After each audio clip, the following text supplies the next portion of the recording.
It's my absolute joy to introduce my very good astro buddy and friend, the extremely popular Bracha Goldsmith, who has a massive following on social media. So always a joy to share and speak with you, Bracha. How are you? Thank you, Pam. Have to be very careful not to call you Pammy. Otherwise I'll call you Barbara. You dare. That's Scorpio rising. It's vicious, isn't it, when it gets going? Hey? My Cancer rising doesn't stand a chance. How are you? I'm really delighted to be with you again, Pam. It's just a joy and excited to see what we sort of spark one another off about, especially as we're approaching the eclipse season. It's sort of the elephant in the room, isn't it? Yep, we're there. Yeah, we're there. So yeah, what are you feeling? What are you observing? Is there anything you'd like to share with our viewers? It's right on your moon, isn't it? Yes, and the lunar eclipse is right on your ascendant, isn't it? I've got a sense of humor, so I'll manage. But yes, that's quite a heavy number, to be honest. So is that, do you feeling anything from that solar eclipse right now? I'm not sure. Yes, because Uranus, well, it's conjunct to Uranus. So it's not going to be what you expect. Yes, that's certainly true. Yeah. When you ask me that question, it's like, well, I'm not sure really what to expect because of that Uranian energy. So I'm trying to be flexible. I'm trying not to dig my heels in. And I'm just keeping moving. I'm feeling what's important with the Uranian energy is to move and not to get stagnant. Yeah. Yeah. To notice, where am I stagnant? Where is, water hanging around in hot weather where the mosquitoes are going to come and bite you? So I'm sort of moving my body more. I'm trying to just be more mobile and more flexible. What about you, Pam?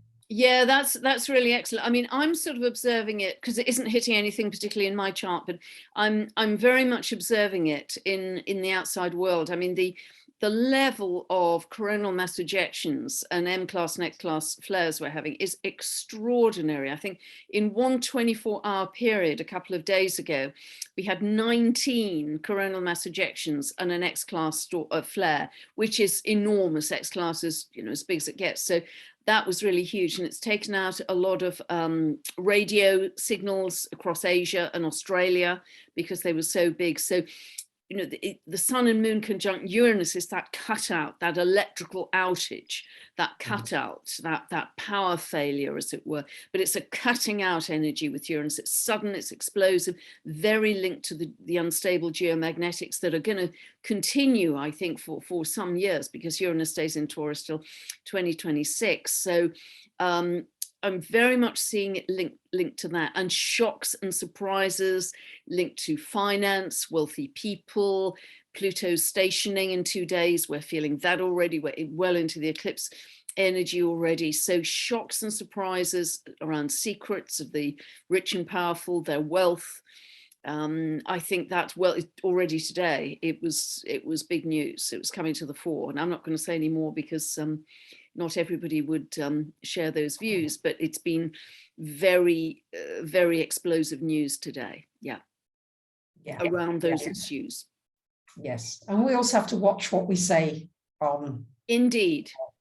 So indeed. Yeah. I'm very conscious of minding my P's and Q's. Yeah, so absolutely. So, but yeah, it's potentially lots of shocks and surprises. I mean, what is always great about Uranus is it's the planet of truth. The piercing sword of clarity, the planet of awakening, the planet of the higher mind. So if the truths coming out can awaken more people, bravo, because that's going to shift the momentum. The more of the collective that are waking up to various deep buried, long buried secrets, the better, because that's going to accelerate the birth of the new Earth, which is happening already. I mean, the parallel society is being built as we speak. I'm surrounded by people who are involved in that. It's really exciting, really exciting. And if you put your energy there rather than, the demolition site, I think it gets you to a very different emotional place. Yes. So, you know, just focus on the new, focus on what you're creating, find like-minded people, Uranus, your tribe, your like-minded people, and build what, you know, a beautiful world. And that's really exciting. Oh, that's really beautifully put, Pam. Yeah, it is. It's really got so much potential, hasn't it? Yes. And I think it enables us to see our Earth as something so precious. You know, it's such a wake-up call. Yeah. To the precious blue planet that we live on. Yeah, it's gorgeous. Every day I'm astonished at the beauty that I see. You know, a little sparrow coming to say hello, just all the diversity of life before we kill it all off, for goodness sake. Yeah. So I think it's more of that awakening energy. Yeah. And the colours seem brighter. I mean, it's still very cold, really, here in the UK, considering we're almost into May. Astonishingly cold, but you know, spring is nevertheless here, and you get that vivid lime green of the new leaves, and it's new life, and it feels electrical. It's new life that feels electrical, and the colours seem, sometimes in the last few days on my morning walks, I've just stopped and stared at a beech tree or an oak tree, and the lime green is ablaze. It's just ablaze. It's so vivid. And I always go on and on with whoever I'm walking with at the time, you know, look at the green, isn't it amazing? They get very fed up with me. But this year it's even more vivid. It's even more vibrationally very high frequency, and the bird song seems louder despite everything that's happening in the world. So there's a real feeling of nature has shifted to a higher octave. That's what I'm feeling, but despite everything. And yeah, that feels really, really exciting. I mean, the solar eclipse is a new beginning, isn't it? A new beginning for the Earth, because it's in Taurus, and we've got this beautiful, incredibly rare triple conjunction, Venus, Jupiter, Neptune. I mean, how often does that happen? Because the Jupiter-Neptune conjunction only happens every 166 years, but to have Venus with it now as well is extraordinarily rare. And that's very, very high frequency. Beauty, creativity, aesthetics, can be romantic if it falls in your 5th or 7th houses, but it's this is the long-term spiritual seeker. This is prompting long-term spiritual search as well, Venus, Neptune. And it can bring a lot of success and recognition. Venus, Jupiter, that becomes exact on Saturday as well. So, you know, there's a beautiful side to this. And also the fact it's a North Node eclipse really says we can create something new for the Earth and for our future going forwards.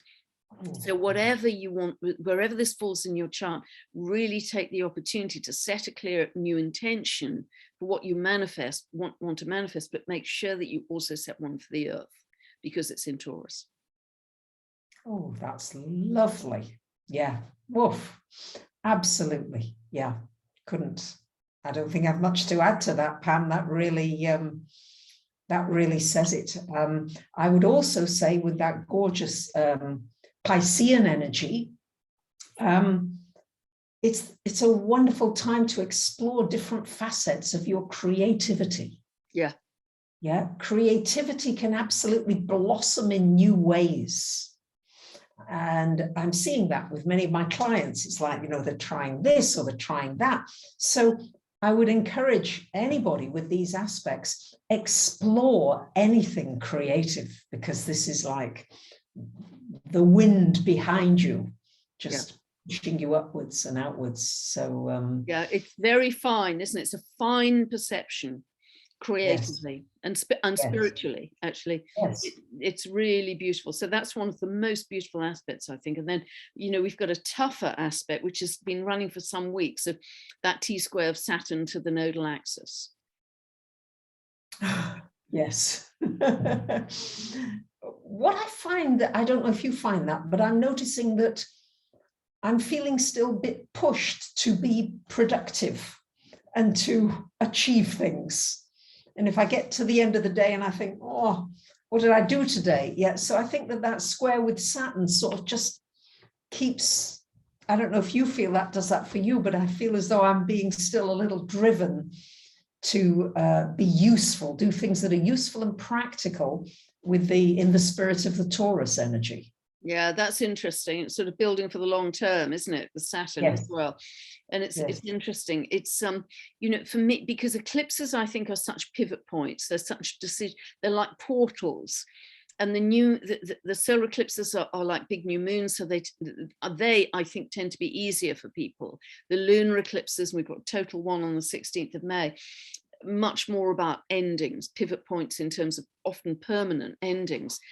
But that sort of quite long running T-square with Saturn to the nodal axis, to me, that's such a choice point as well.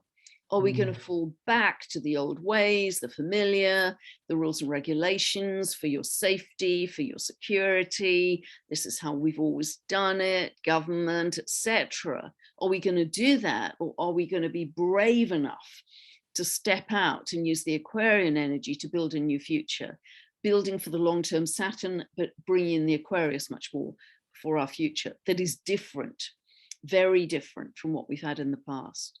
And that the Sun and Moon conjunct Uranus, to me, gives Uranus very much the edge here, and the fact that it's in the same sign as the North Node as well, where we're headed for our future. So it's leave the old behind. Whenever I think of Saturn these days, it's like an empty shell. It's like a fossil. It's like it could blow away in the wind. It's a done deal. It's over. It's part of the demolition site. Don't energize what's, don't put it on life support. Just focus on what you want to create. And I know I bang on about that endlessly, but it may seem a kind of ethereal concept if you haven't found a group, but once you find a group, you can throw yourself into that fully and say, okay, what practical steps can we take? And there are some amazing groups online building communities now. Some are, for food, some are medical, some are legal, all different kinds of frameworks that are being set up. People really stepping into leadership roles, not in terms of top down, but in terms of sharing and bringing people along with them with information. And that I think is super exciting. Oh, extremely exciting. Yeah. And I think bit by bit, each person gradually is sniffing their way out. Yes, is using your senses. Taurus, wants you to activate your sense organs further. And I think that, as you say, if you've got a community that's building around you, and I think you've got that now, haven't you, Pam, in a way? Yeah, I'm very lucky. And it varies depending on your geography. But yes, I'm very lucky. Yeah. It's wonderful. You've drawn it to you. But yes, I think there are seeds of the new earth that's being planted. And I would also say that with the Saturn energy, I think we need to choose what are the structures that we do want to keep that are still all right. Yeah, maybe there are things that are working. Let's not throw the baby out with the bathwater. What still works and what needs to be absolutely seeded from something completely new. Yeah, because there's so much in nature that's beautiful that we wouldn't want to change necessarily. Absolutely. It's interesting, isn't it? That could come to a real crux or crescendo in October with the final exact square by degree between Saturn and Uranus. And my sense is, and I think I mentioned this last time, it's just a sense that nature will evolve to a higher frequency, that it's based on, the harmonic of 8 right now with the Fibonacci sequence, that it could upshift to a 10 or a 12. And so we may produce new species, or the nature will produce new species of animals, plants, trees that we've never ever seen before. Yeah, absolutely. New frequencies, because all the new frequencies that are coming in are providing new information for our evolution. Wow. So although they're very destabilizing and disconcerting and creating, you know, extreme earth events and physical effects of insomnia and chronic fatigue and tinnitus and blah, blah, blah, you know, lots of physical symptoms because they're coming in so thick and fast. They're providing new information for our evolution. And that's what's exciting, I think. Very exciting. And also, I think that with this sort of Taurus Piscean energy, I think it brings the birth of new music, new arts, new ways of expressing. I think we might be moving away from this sort of punk and this sort of heavier energy that we've had. I'm wondering if we're moving now with the Pisces, Jupiter, Neptune into something lighter and maybe something that's more worshipful of what we have around us, you know, the absolute blessings of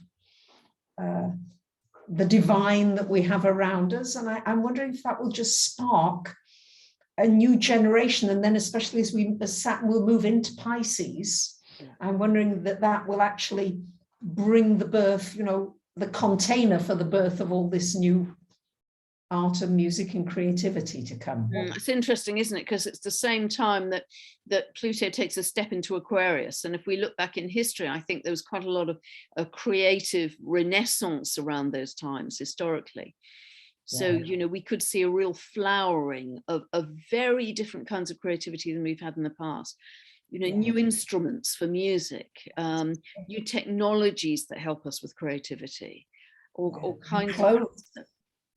New clothing. Yeah, I think that's coming. Clothing that can heal us, clothing that puts your frequency into balance again. It's like there's so much.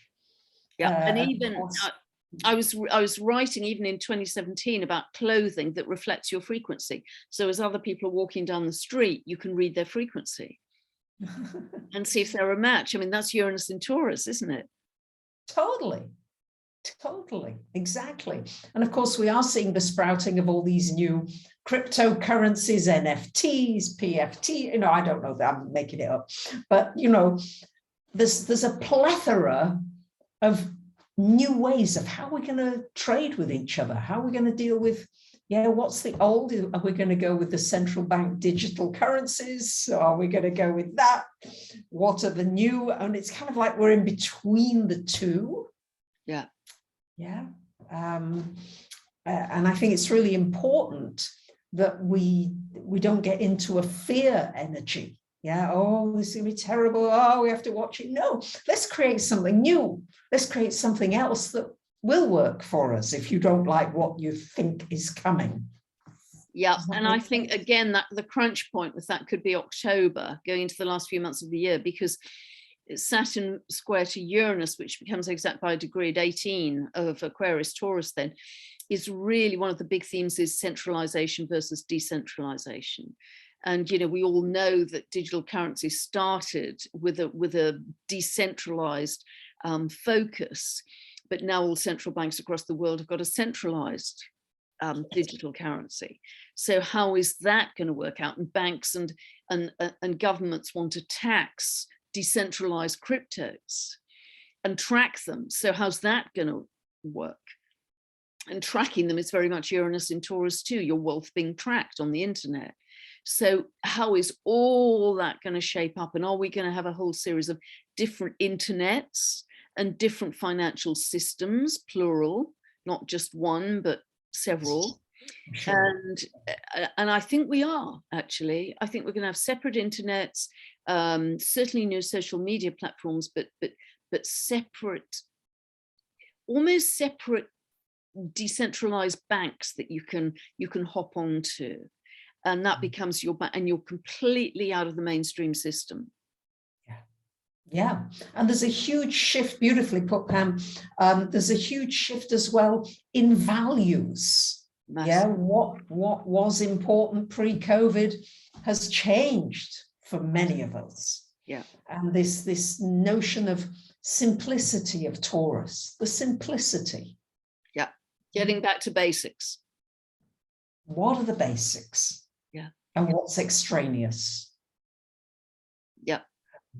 Very much so. And you know, I just wonder if they're going to be, either new developments in digital currencies with this solar eclipse, because it's a new beginning, and the Sun Moon are conjunct Uranus in Taurus to do with money, banking, currencies, or whether there's going to be some shock to the system.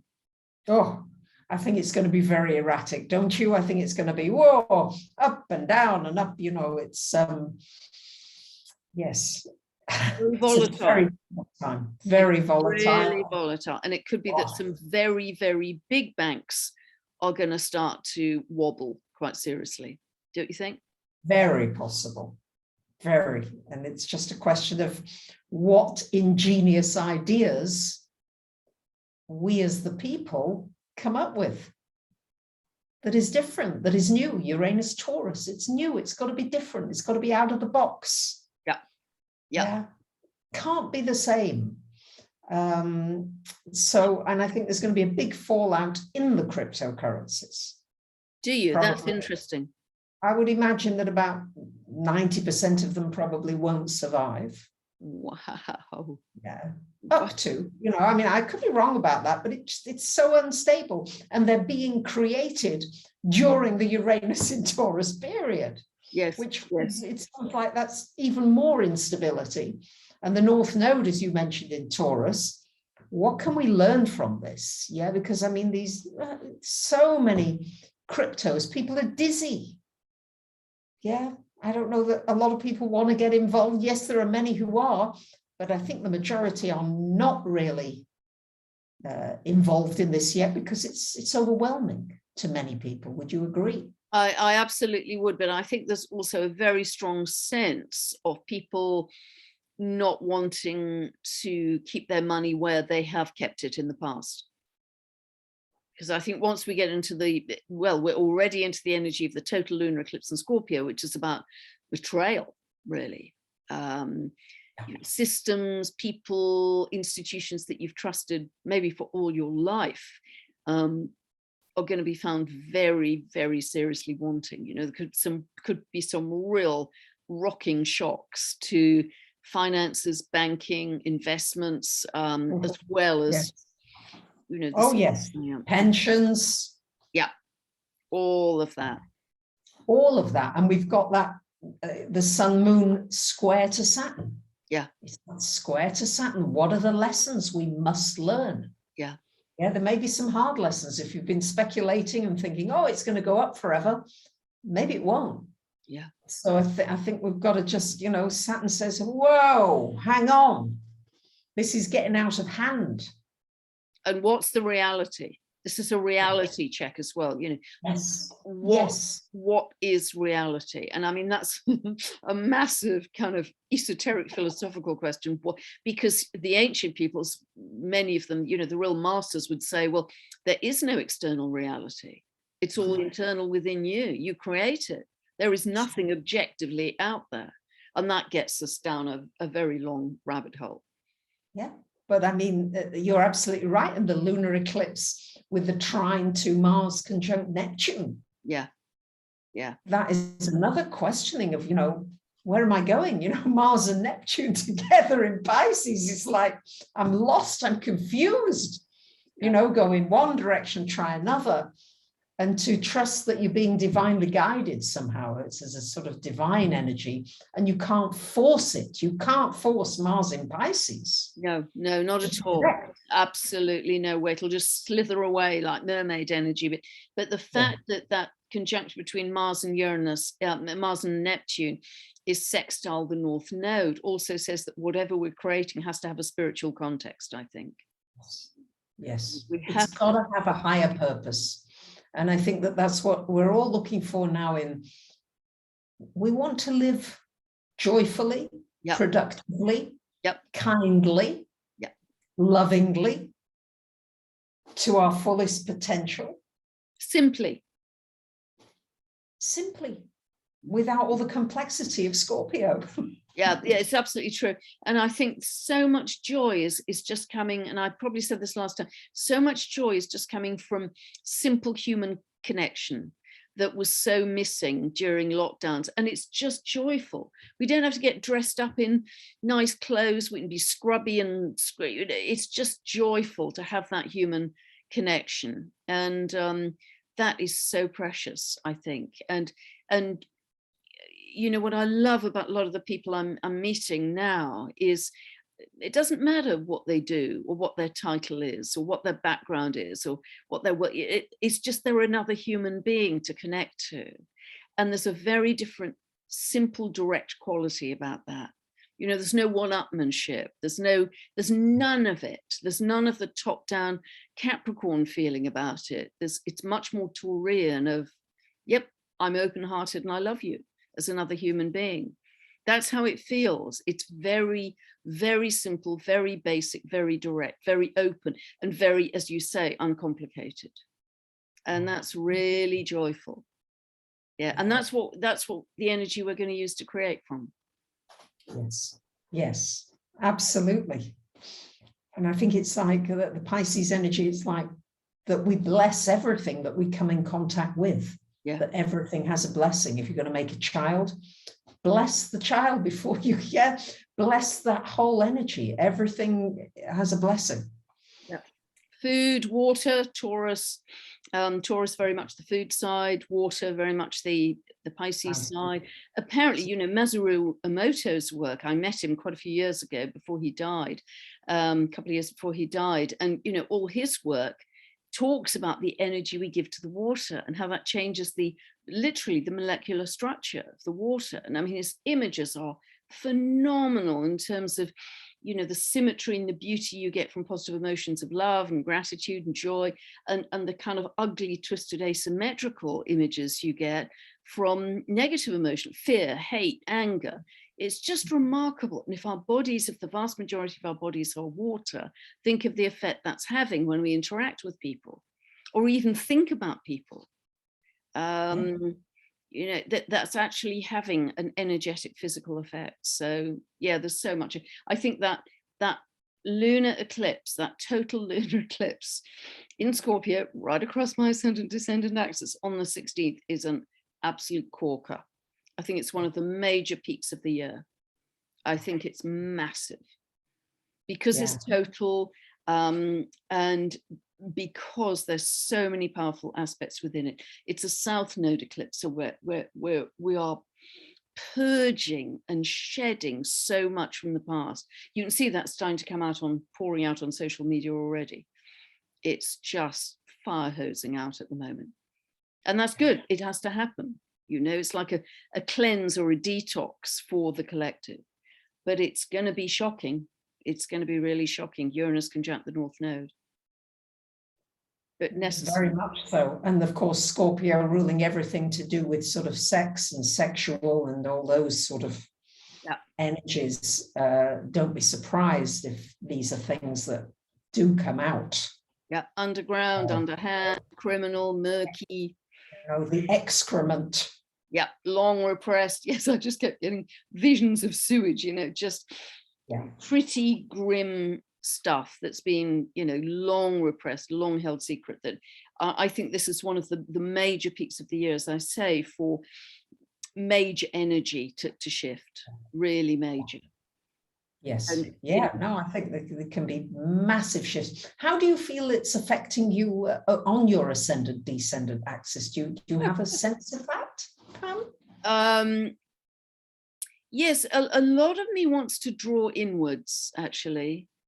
Just go through a very introspective period. Just draw inwards for a while, and not quite knowing where that's going to lead. But yeah, that's my sense of it, and also a sense of important people in my life, maybe not necessarily disappearing, but pulling back, and that can feel very uncomfortable because they're people that you care about a great deal. It's not that you have an argument or a row, it's just circumstances change and move on. And there's a grief with that. There's a grief. And I think that's linked to Scorpio as well. You know, as a death, but it leaves space for new energy to come in for different people. That are going to be with you for the next part of the journey, because we don't necessarily travel with the same people all the way through life. People travel with us for part of the journey, and they move on and we move on, and it isn't a question of death or argument. It's just a question of frequencies being magnetized in a different direction. And so that's the feeling I have. So it's not completely comfortable. It's not completely comfortable, but we've only just started to get into this right now. And so I'll have a better idea in a couple of months how that's shaping up. But there's also a sense of, I think, birthing a whole new episode, because the nodes won't be back in Scorpio and Taurus again for another 9 years, just over 9 years. So whatever is being birthed, because the ascendant and the first house is your identity, your projection to the world, is another 9-year episode for anybody that has that. Anybody who has a Scorpio ascendant anywhere near 25, 27 degrees of Scorpio, you're going to be feeling that. It's the birthing of a whole new episode. So I don't know what that's going to be about, but inevitably, I think, because that's the relationship axis, it's also the health axis, that will bring new people in, hopefully in a very good way. Yes, why not, Pam? Everybody loves you. Well, you're so lovable, and you're really fun to play with. And you're very funny. People don't realize how funny you are. You present a slightly different picture in your posh videos. Jupiter conjunct my descendant, Jupiter angular. That's it's a riotous sense of humor. But yeah, so that'll be interesting. Do you have any clients who have that, Bracha, of a Scorpio ascendant? I have quite a few clients who have Scorpio ascendant. Yes, I do. Or with a lot of Scorpio planets. Yep. Yeah, it's still, or people with Scorpio and Taurus. And I'm also noticing, especially, I had quite a lot of clients lately with Leo planets, the square energy. Yeah, so the Leo Aquarius, anybody on that fixed cross or any planets you've got, depending on the planet, there's going to be an activation of an energy. So, for example, few clients actually have got the Saturn square to the nodes in Leo. Yep. So this has to do with the healing of the heart energy. Oh, wonderful. Around the heart and relationships. So yes, I am noticing that. What about you with your clients? Are you? Yes, yes, I'm seeing that too. And also, of course, if you have your nodal axis in a fixed sign, Taurus, Leo, Scorpio, Aquarius, you are going to be having a nodal axis activation, which is going to be very important. If you have your natal nodal axis, and Bracha and I did a whole advanced webinar on this that you can purchase if you like. If you have the natally your north node in Taurus, that this could be a great year for you with the nodal return. If you have it in Scorpio, you've got the inverse nodal return, which is a very big time of turnaround, really, of leaving the old behind in a big way and stepping into the new. And if you have your natal north node in either Leo or let me see, yes, Leo or Aquarius, that's right. I've got mine in Aquarius, so it's just getting better and better. Then you've got a square, which is also a real pivot point, a real crossroads of which way do I go? Do I fall back on the old and familiar? Do I step into the new that just feels like stepping off a cliff edge because it's completely unknown? And, Bracha and I discussed all of those in much more detail in the webinar. But yeah, that's another kind of crunch point of endings and beginnings, I think, added on to the total lunar eclipse as well. And Saturn forming a T-square to the Nodal Axis. Yep. So how many? No, that's beautiful. And just to add, if you're not advanced, you can I did an introductory webinar about the nodes, and then you could purchase you can get the one where we did a joint webinar for it to make enough sense. Yeah, it does get quite complicated. You've really got to take it step by step to get your head around, because we're talking Hebrew, unless you know where you are with the nodes.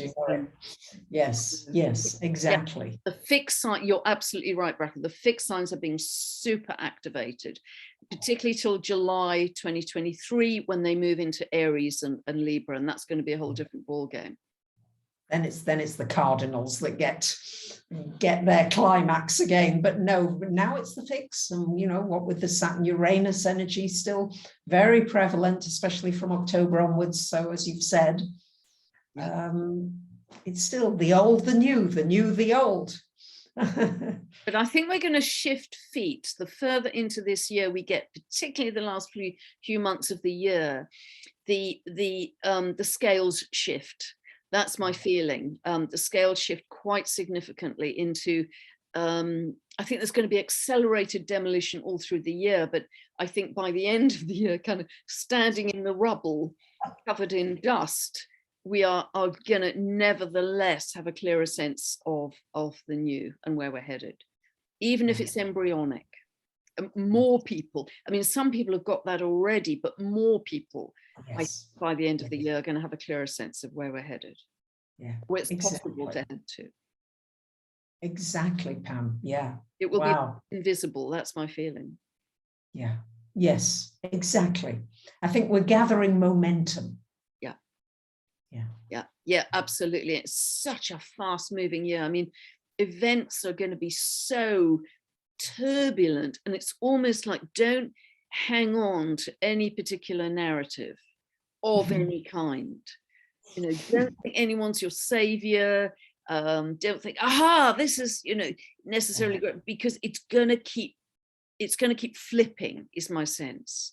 Yes. Yes. This is a great narrative. No, that's just flipped as well.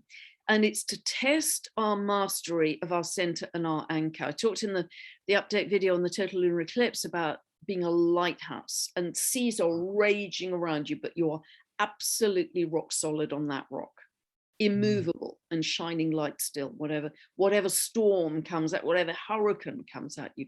And I think that's what we're meant to master in this flurry of flipping events and speed and turbulence and chaos, where we can't find our footing very easily. Pluto in those last few degrees of Capricorn, Uranus in Taurus, those huge archetypes kind of demolishing the foundational earth element, what we absolutely had as rock solid through our lives as structures that could be trusted. It's just gone. It's just gone. Where's our footing? And we have to find that internally, because it's not out there yet. Not in a firm enough way, I think. No. Oh, yes. Absolutely spot on, Pam. Yeah. That's I think where coming together helps you find a sense of strength, because it's easier to be stronger when there's a lot of you being strong together. That's my sense. And even if that's online. Absolutely, especially if it's online. Look at what we accomplished here together. Yeah, we're online, we're connecting, we're sparking one another. It's a joy. So I think most of our interactions will probably continue to be online. Yep. And it's probably going to become more immersive. Yep. Yes. There's going to be some big changes to the technology, especially once Uranus gets into Gemini. Wow. When then it's going to speed. It's like, wow, we think we were moving fast now.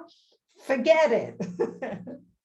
But it's interesting, isn't it? It's almost that I can't remember what they're called, but there's new technologies with Apple goggles and things where everything is heightened. That's Uranus in Taurus. It's very much artificially heightening the senses. Yes. Spot on. Yeah. And there are going to be lots of technologies like that. But which do you want? Do you want the real stuff? Do you want to go and hug a tree? Or do you want to put some goggles on in your apartment in the city? Which way do you want to go? And which one is real for you? What is reality? I think reality is going to be a big, huge question mark. Yeah, that's really true. And that's just huge. So, yeah, it's probably a subject for another conversation, maybe, Pam. Yeah. And do you have any other feelings, Bracha, about that total lunar eclipse, which is so massive? Well, I wondered what you thought about the Venus-Mars energy, because Venus in Aries and Mars in Pisces, they kind of would prefer to be in opposite sides. Yes, they're not in mutual reception, but it's, an exaltation and a rulership. Yeah. How do you feel that plays out? Yeah, it's very interesting, isn't it? Yeah. It heightens the feminine, I think, because Pisces I see is very feminine, and obviously Venus is very feminine. So I think there's a kind of shift towards more of the divine feminine, a rebalancing away from this very, very strong dominating kind of patriarchy that we've had. Very And good. I see that Very very good.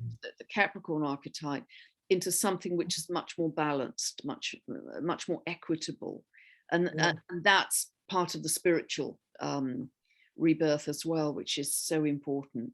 How do you feel? Yeah, no, that was a great observation. Really great. I just think it's going to have to do possibly with giving and receiving. Yes, knowing when to give, knowing when to receive. It's a challenge, isn't it? Most of us would prefer to give than receive, largely. It's more comfortable. Yeah. Then you don't owe anything. But there's such a joy in giving. And if somebody says no to you, it's like, oh, you take away the pleasure. So I think there's a certain balance, again, around this receptivity of the female and this pushing forward of the male in the singular sort of energy. Yeah. And what's your feeling as well that we will have Mercury retrograde in Gemini all this period from the around that eclipse just before the lunar? How do you feel that plays into it? Very interesting. I think of Gemini as well as learning to master our thoughts and our self-talk and all that sort of thing. I think of it along with Aquarius very much as the sign to do with social media.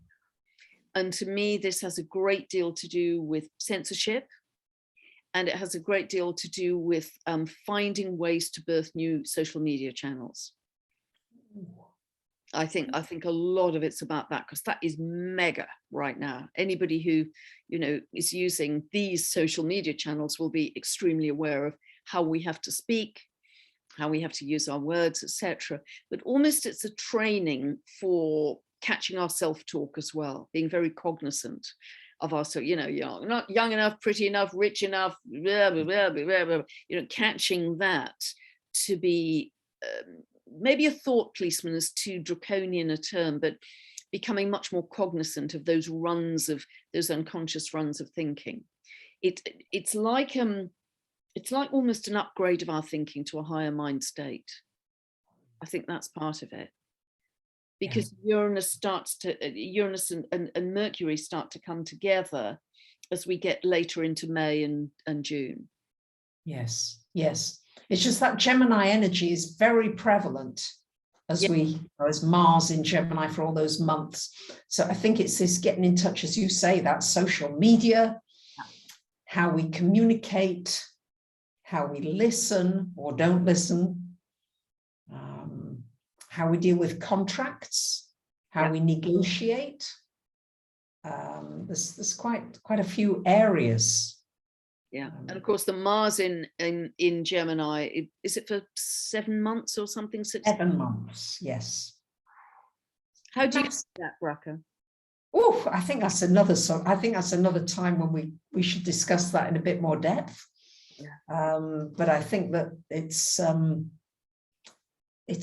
going to spawn so many ideas, so many possible ideas. I think it could be a big forward spurt with education, how we teach, educate. Yeah. What about you? What do you feel? I think very much. We have to be aware of angry words and the effect they have. I think it's partly that, but I think it will continue to energize this divergence in social media platforms, because Gemini is a mutable sign, so it can scatter.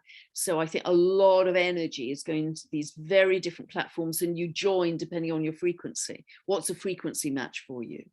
And I think they will be much more available and possibly much more protected as well. We won't just be open to one internet, as I say. There will be many options. There will be, we are very ingenious as a human race, and we are going to find ways through that to speak our truth. One way we're going to find that.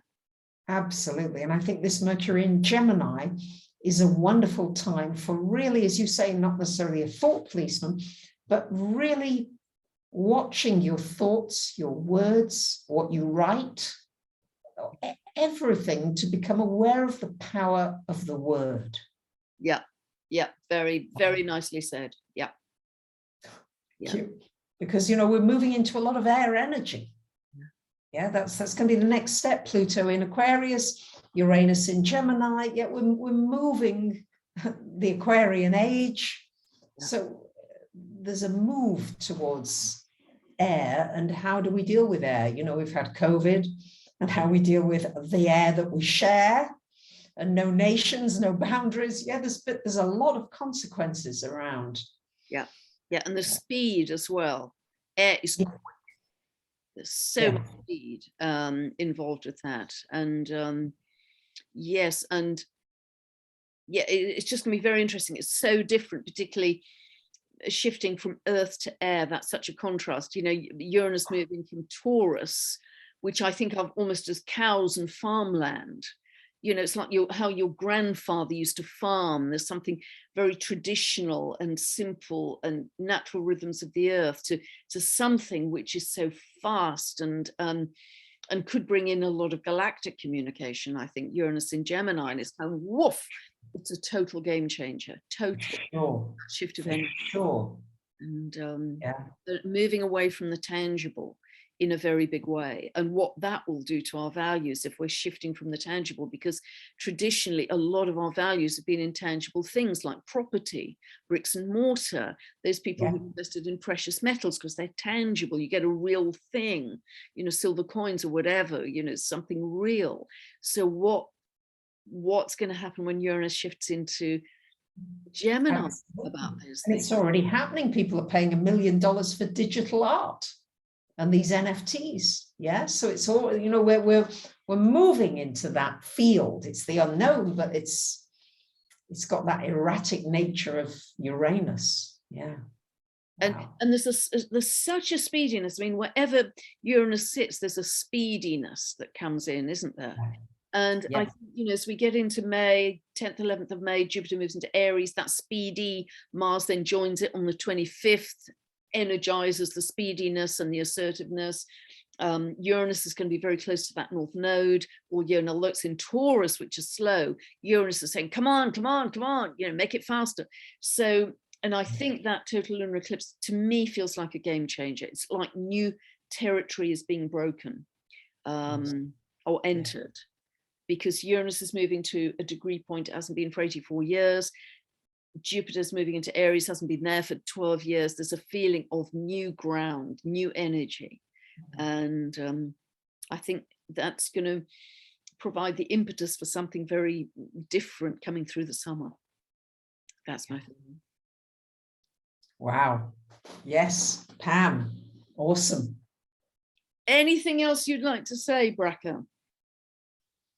I could talk to you for, you know, 20 years easily. So, you know, we could go on and on, but I feel as though I've said my piece. How about you, Pam? Yeah, that was wonderful, because I know we're going to catch up round about the total lunar eclipse in May as well, aren't we? Yes, we are. We'll have another catch up. And maybe if anybody wants to put any comments or questions, if you want to give us some feedback, we'll see if we might be able to cover that when we speak towards this the big lunar eclipse. Yeah, absolutely, because I think we're getting together on the day of.